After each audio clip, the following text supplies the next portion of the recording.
রাজধানীর কারওয়ান বাজারের কাঠপট্টিতে ভয়াবহ অগ্নিকাণ্ডের ঘটনা ঘটেছে। প্রায় 2 ঘন্টার বেশি সময় পর আগুন নিয়ন্ত্রণে এনেছে ফায়ার সার্ভিস।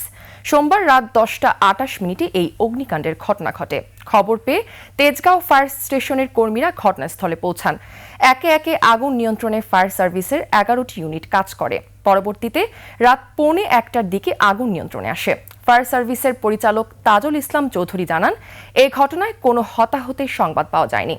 একটি মিলে কাঠের মজুত থাকায় দ্রুত পাশের 5তলা ভবনে ছড়িয়ে পড়ে আগুন।